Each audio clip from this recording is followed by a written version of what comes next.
David Crosby, U.S. rock legend, dies aged 81. Veteran U.S. folk rock star David Crosby has died aged 81, his representative has confirmed. He helped set up two major bands in the 1960s, the Byrds, and Crosby, Stills and Nash. He was renowned for his guitar playing and vocal harmonies. His career saw him achieve the rare feat of being inducted to the revered Rock and Roll Hall of Fame twice. Former bandmates saluted Crosby's creative talents, while acknowledging the conflicts they had endured. Crosby's wife told showbiz site Variety that he died after a long illness while surrounded by family. His legacy will continue to live on through his legendary music, her statement added. Crosby was born in California on the 14th of August 1941, the son of Oscar-winning Hollywood cinematographer Floyd Crosby.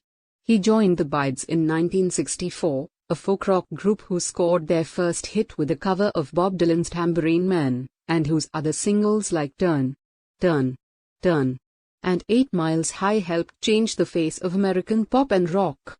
His tempestuous tenure, a period during which he also briefly dated singer Joni Mitchell, culminated in his being fired from the group 3 years later. Crosby then formed a supergroup with Buffalo Springfield's Stephen Stills and the Hollies' Graham Nash, who were later joined by another Buffalo Springfield star, Neil Young.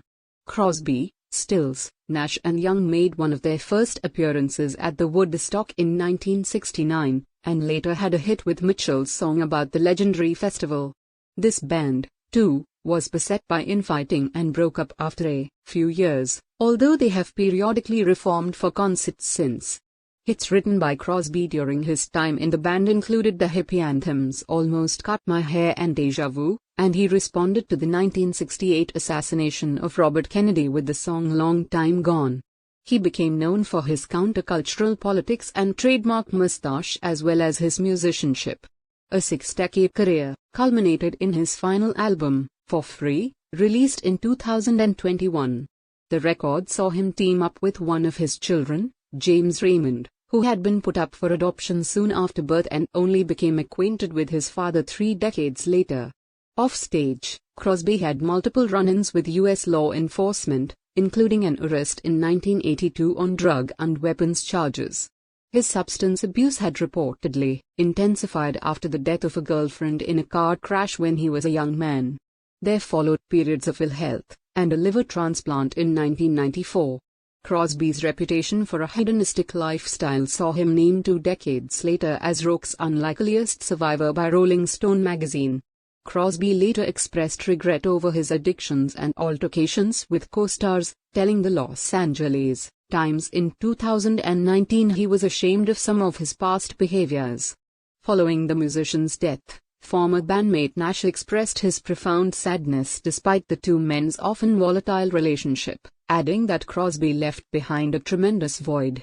What has always mattered to David and me more than anything was the pure joy of the music we created together, the sound we discovered with one another, and the deep friendship we shared over all these many long years, Nash wrote. David was fearless in life and in music. Stills agreed, writing that his late collaborator was without question a giant of a musician, even though they had butted heads a lot of the time. His harmonic sensibilities were nothing short of genius, he added. Another tribute came from Beach Boys singer Brian Wilson, who wrote on Twitter that he was heartbroken at the news, as his fellow star had been an unbelievable talent and a wonderful person. Thank you for watching my video. For more videos, stay connected and must subscribe my channel.